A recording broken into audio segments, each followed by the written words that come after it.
강관의 의식주주 구독자 여러분, 시청자 여러분 안녕하십니까? 강관우입니다. 이번에는 삼성전자와 SK하이닉스 전략편, 아주 인덱스한 전략적으로 좀 파고 들어보겠습니다. 자, EQ 2분기의 역대급 실적은 뭐 많은 사람들이 이야기하고 있죠. 근데 주가는 왜 이 모양입니까? 제가 뭐 전략 1편, 2편에서도 아주 비판을 많이 했습니다만은 단일 종목 레버리지 ETF 이것 때문에 지금 상당히 지금 곤란을 겪는 분들이 많다라는 거예요. 그래서 주가는 조금 사실은 안정적으로 가면 모든 사람한테 신뢰도 주고 투자 자금도 계속 들어올 수 있고 하는 그런 선순환이 있는 건데, 이렇게 변동성이 크면 이게 투자가 되겠습니까?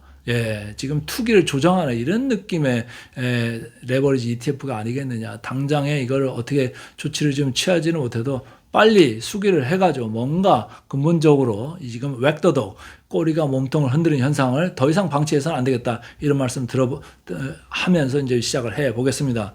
자, 외국인들 지금 뭐 계속 팔고 삼성전자, 하이닉스 계속 팔고 있습니다. 오른쪽에 지분율 보시죠. 하이닉스, 삼성전자, 하이닉스가 빨간 건데요. 50.28%, 이제 급기야는 이제 50% 지금 하회하게 생겼고요.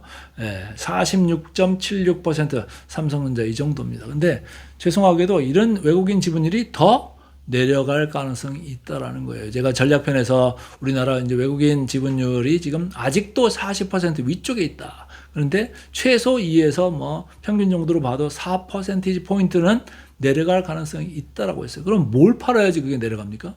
바로 이 삼성전자, SK하이닉스입니다. 그러니까 계속 파는 거는 뭐 이미 거의 디폴트 값이다, 이렇게 보시면 되는데, 그럼 이게 업황이 나빠져서 파는 거냐? 그런 느낌이 뭐 지난주에는 조금 우려감이 들어온 거는 있었습니다만, 일단은 수급 이슈로 지금 파는 게 아니겠느냐, 이런 생각을 해 봅니다. 뭐 그게 맞을 수도 있지만은 뭐 틀릴 수도 있는 거죠. 근데 업황이 만약 부러진다라고 하면 이 정도로 팔지 않죠. 더 세게 팔 가능성이 있다라는 말씀 드려보고요. 자, 이런 우려의 본질은 뭐가 있습니까? 하이퍼스케일러들의 캐펙스 우려가 아니겠느냐. 지금 돈을 버는데 번 거 이상으로 지금 그 AI 투자에 지금 돈을 갖다 쏟아붓고 있는데, 쏟아붓는데 뭐예요? ROI가 나오냐 이거죠. 이게 수익성이 과연 있는 거냐. 누구도 지금 장담하지 못하고 있습니다. 미래이니까 지금 뭐 숫자를 갖다가 제시를 할 수가 없는 거죠. 그래서 여러 가지 이제 우려 섞인 이야기들이 나오고 있으니까 뭔가 조금 안 좋은 이야기, 노이즈가 나올 때마다 그냥 시장이 얻어맞고, 특히 삼성전자, SK하이닉스가 그렇습니다. 그래서 이런 숫자, 그러니까 지금 영업이익 대비 캐펙스가 100%로 넘어가는 26년, 그리고 27년은 더 넘어가요. 112%. 그러니까 최근에 뭡니까? 시장에다 손을 계속 벌리잖아요. 유상증자도 한다, 차입금도 가져간다.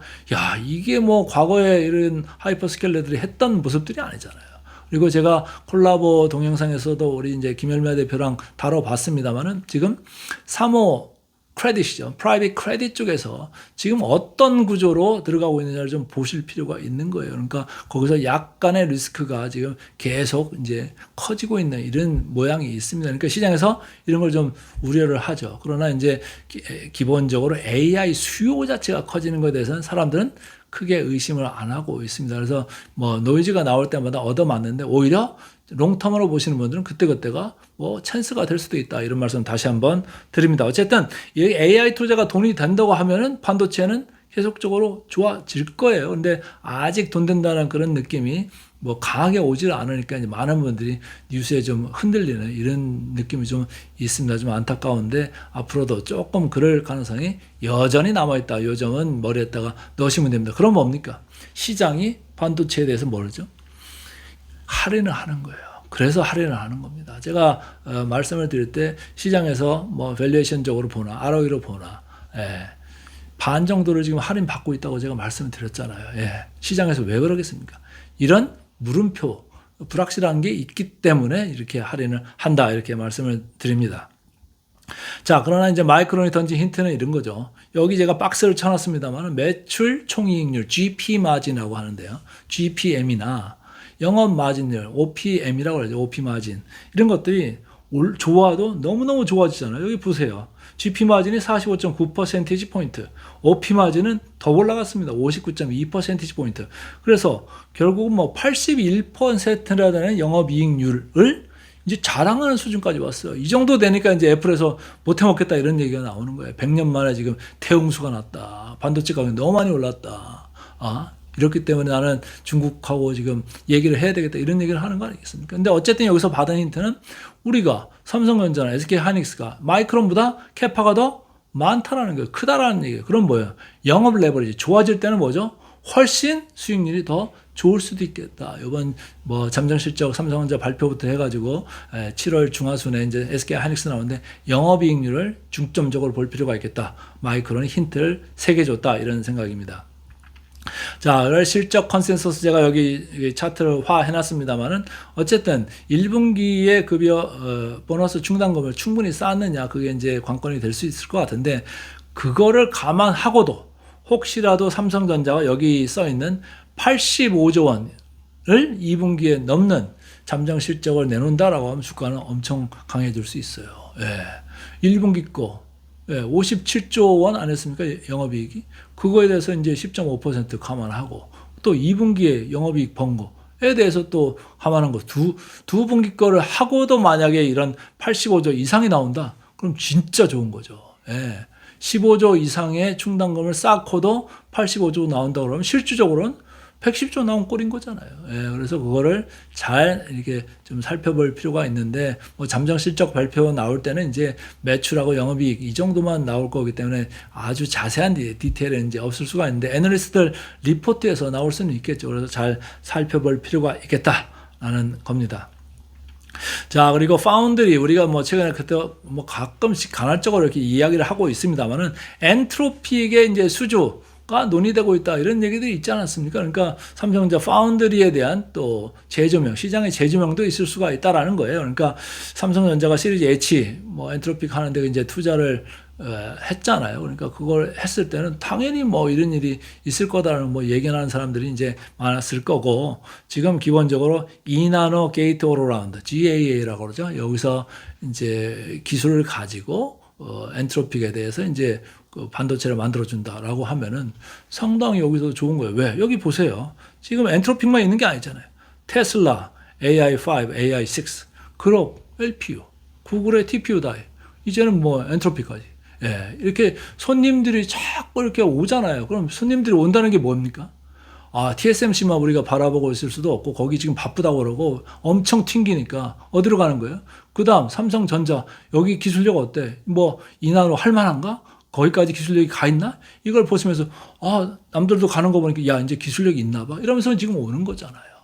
그래서 우리가 이쪽에 대해서는 아직 이렇게 이제 밸류에이션이나 이런 거를 갖다가 리레이팅을 아직 생각을 안 하고 있는데, TSMC가 지금 나중에 이제 제가 밸류에이션 보여드리겠습니다만은 선행 PER로 봤을 때 한 26배 정도 지금 거래되고 있습니다.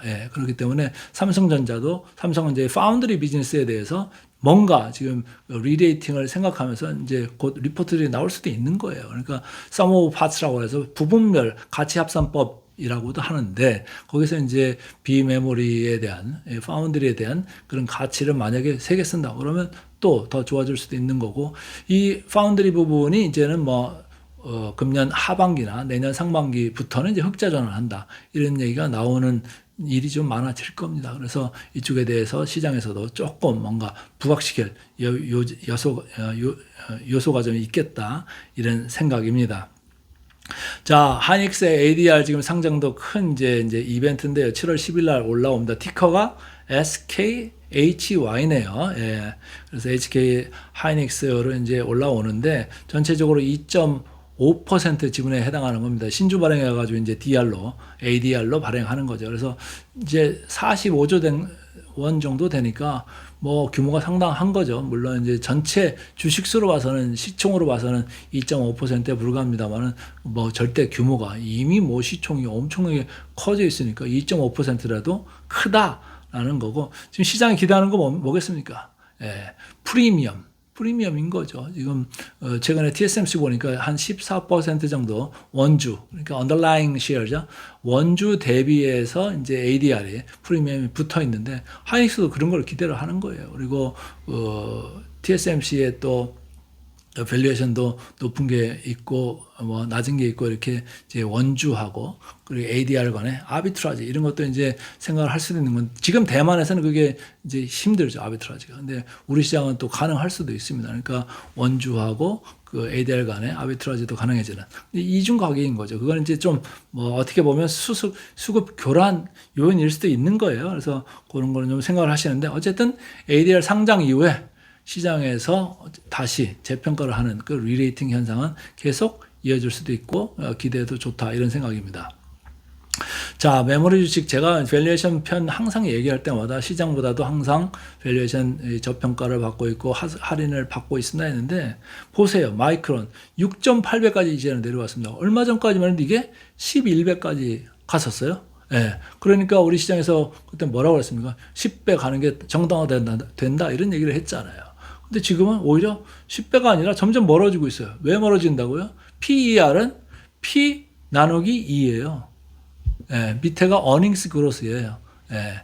근데 이제 earning인데 이익이 많아지면 많아질수록 PER은 떨어지게 됩니다. 그러니까 최근에 분기 실적이 좋다 보니까 이익을 갖다 왕창 상향을 하다 보니까 전체적으로 PER이 뚝 떨어졌어요. 그래서 11배 근처에 갔던 마이크론이 주가도 물론 내려온 게 있습니다만 6.8배까지 이익이 왕창 드러나면서 이게 떨어져 내려왔다. 하이닉스도 마찬가지입니다. 이익이 내년 이게 포워드이기 때문에 점점 더 내려가는 숫자가 나올 겁니다. 왜? 내년에도 영업이익이 40% 넘게 나오는 SK 하이닉스 아니겠습니까? 그러니까 5.6배. 근데 제가 볼 때는 5.6배 이거 다 액면으로 저는 안 본다 이런 말씀을 계속 드렸습니다. SK 스퀘어라는 게 있기 때문에 더블 카운팅을 생각하면 한 12% 정도 더 봐줄 필요가 있겠다. 저는 개인적으로 이렇게 보고 있습니다. 그러니까 겉으로 보이는 건 5.6입니다만 제가 볼 때는 6배 초반 아니겠느냐 이런 생각으로 보고 그걸 이제 마이크론하고 이제 견주어 보고 있습니다. 저는. 예. 그래서 마이크론하고 약간의 이제 할인 한 10% 정도는 할인 격차가 좀 있는 거 아니겠느냐 이런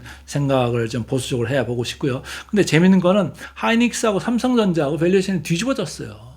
과거에 보시면은 작년 연말만 하더라도 SK 하이닉스 7배, 삼성전자 11배였잖아요. 이쪽이 더 높고 삼성전자 대비해서 SK하이닉스가 낮았었는데 지금은 오히려 거꾸로 됐습니다.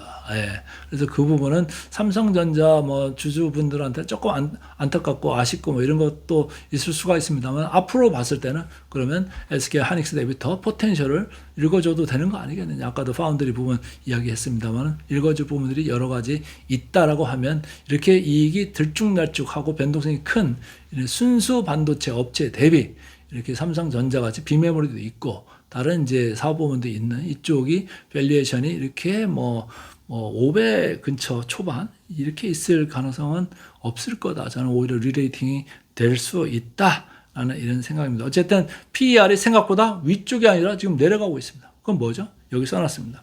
실적이 아주 빨리 올라가고 있어서 그래요. 그러니까 실적이 올라갈 때 점점 저 PER로 갈 수밖에 없는 겁니다. 예. 근데 그거를 캐치업 이렇게 시장에 해주면 좋은데 최근에 그런 느낌이 없어요. 오히려 PER이 낮아져 가지고 가만히 있는데 P가 가만히 있으면 이익이 늘어나잖아요. 더 내려갑니다. 예, 삼성전자 하이닉스도 실적 나오고 만약 실적 좋다 그러면 저 보이는 5배가 아니고 이제 4배권으로 다시 내려갈 수도 있어요. 예. 그러면 그게 PER 10배로 가는 게 맞는 건가요? 저는 그렇게 생각하지 않습니다. PBR을 꼭 볼 필요가 있다. 다시 한번 강조해 드립니다. 자, 목표 주가 대비 괴리율 삼성전자 63%까지 벌어졌네요. 여기 보시죠. 왼쪽이 삼성전자 차트인데 목표 주가인데 더 올라갔어요. 하이닉스도 마찬가지입니다. 최근에 쭉 이렇게 올라갔죠. 그래서 하이닉스도 45% 이런데 최근에 주가는 오히려 반대로 떨어졌잖아요. 그러니까 괴리 확 벌어지는 거예요. 예, 63%대 45%. 여러분들은 어느 쪽으로 가고 싶습니까? 각자 성향 따라, 취향 따라 좀 달라지는 건데, 애널리스트들이 이렇게 목표 주가를 올리는데 왜 시장은 따라오질 않죠? 왜 믿지를 않죠? 아니, PER 10배 간다면서요. 왜 믿지를 않을까요? 예, 그게 다 반도체이기 때문에 그렇고, 지금 변동성이 상당히 커져 있어서 그렇습니다. 변동성이 커져 있다는 걸 뭐라고 그랬죠? 베타가 커져 있다. 우리 시장도 그렇고 이 종목도 마찬가지입니다. 그래서 우리 시장을 대표하는 1위, 2위 시총 종목들의 변동성이 커져 있기 때문에 할인을 좀 지금 많이 하는 이런 느낌으로 시장에서는 가격이 형성되고 있다. 이 점은 머리에 꼭 넣으시기를 바라겠습니다. 자, 그래서 삼성전자, SK하이닉스 못 가지고 계신 분들 아니면 팔아버리신 분들은 다시 튈 때는 그러면 뭘 사야 되느냐라고 봤을 때는 제가 볼 때는 뭐 이들 두 주식을 봐도 좋습니다만은 아까도 말씀드렸습니다. 삼성, 물산, 생명 그리고 SK스퀘어, SK 이런 거를 보셔도 상당히 강하게 튈 수 있다. 우리가 단일 종목 레버리지 ETF 제가 이제 말씀을 드렸습니다만 그런 것들은 음의 복리 효과라는 게 있어요. 그것 때문에 올라가도 내려가도 이게 반드시 이렇게 두 배로 왔다 갔다 하는 건 아닌데 이런 삼성물산이나 삼성생명 그리고 SK스퀘어 이런 거는 지분율이라는 게 있기 때문에 올라가는 거 받고 더 이런 느낌이 있어요. 음의 복리 효과 없습니다. 그러니까 제가 볼 때는 괜히 그쪽 ETF나 그쪽으로 가서 골탕 먹지 마시고 차라리 본업도 있고 지분 가치도 있는 이런 쪽으로 하시는 게 어떤가. 수익률도 괜찮고 말이죠. 저는 뭐 강하게 말씀을 드리고 싶습니다. 자, 그래서 성향 따라 이제 제가 이렇게 차트를 다시 하나 만들어 봤는데요. 안정형으로 보시는 분들은 전자 괜찮은 것 같고, 성장형 SK하이닉스 괜찮죠. 예. 그래서 뭐 제가 베타 계속 말씀드립니다만은 삼성전자도 SK하이닉스도 최근에 베타가 약간은 다시 커졌더라고요. 최근에 내려가는 듯 했었는데 다시 커졌어요. 왜요? 단일 종목 레버리지 ETF 때문에 하도 이게 들쭉날쭉 하니까 ETF 이게 막 이렇게 꼬리가 몸통을 흔드는 게 맞다니까요. 그래서 종목 베타들이 각각 올라갔다 이렇게 보시면 되는. 그럼에도 불구하고 삼성전자는 1.17 정도 되는 거고 SK하이닉스는 뭐 한 1.72, 뭐 3, 이 정도 됩니다. 그래서 SK하이닉스가 크기 때문에 성장형으로 갈 때는 뭐 SK하이닉스가 단연 뭐 더 세게 뚫을 수가 있는 거죠. 지난 금요일에도 뭐 장 초반에는 삼성전자가 좀 강한 것 같았습니다만은 뒤로 후장 이제 마감할 때 되니까 삼성전자보다 SK하이닉스가 훨씬 강하게 끝났잖아요. 예. 그런 게 다 이런 이유가 속에 숨어져 있습니다. 그리고 공격형으로 할 때는 아까 말씀드린 S7 중에서 좀 넣으셔도 좋고 IT 소부장 아니면 뭐 관련 ETF인데 제가 볼 때는 관련 ETF 중보다는 앞에서 다 이제 여기서 결론을 보시면 결정을 보시면 좋을 것 같다라는 거고, 장기형으로 보셨을 때는 뭐 삼성전자나 SK하이닉스 골고루 좀 넣고 장기적으로 보실 필요가 있겠다. 제가 말씀드린 건 뭐죠? 이들 두 회사의 장기 ROE를 뭐 합산해서 보면 결국은 금년에 한 뭐 60%에서 90% 이렇게 나오는 이런 이제 양상입니다만은 내년 후년으로 가면서 뭐 40%, 30% 평균 수준은 이 정도는 나옵니다. 양사가. 그러니까 반반 넣고 했을 때 양사가 뭐 40%, 30% 나온다고 하면 아무리 금리를 많이 줘도 뭐 4% 아니겠습니까? 이제. 그래서 그거보다는 훨씬 좋은 장기 투자 성과를 거둘 수가 있을 거다. 이 점은 머리에 넣으시면서 이렇게 장기 구도를 좀 가져가시는 게 어떤가 이런 생각입니다. 그래서 이제 마무리를 해드리면은 7월 이제 남은 한 달 이제 기간도 결국은 삼성전자, SK하이닉스가 결자 해지의 시간을 이제 보여줘야 될 거다. 지금 시장을 흔들어 놓은 것도 이들 반도체 두 기업입니다. 그리고 단일 종목 레버리지 ETF 어쨌든 뭔가 시장에서 교통 정리를 좀 해줄 필요가 있습니다. 시급하게. 그래서 그걸 좀 다시 한번 강조를 드리고요. 7월 7일, 7월 10일 삼성전자, SK하이닉스 이벤트 이제 각자들 이제 생각을 하시면 꼭 디테일들을 챙기시고, 다만 조금 변동성이 있는 거 이거는 리스크다. 이제 말씀드리겠습니다. 그래서 앞으로 이제 맞바람도 많습니다만 결국은 코스피 9,000 복귀 여부, 삼성전자나 SK하이닉스가 반도체 가격을 얼마나 인상할 수 있는 여지가 있느냐, 이 점에 달려있다 이런 말씀 드리면서 삼성전자, SK하이닉스 전략편을 마무리하도록 하겠습니다.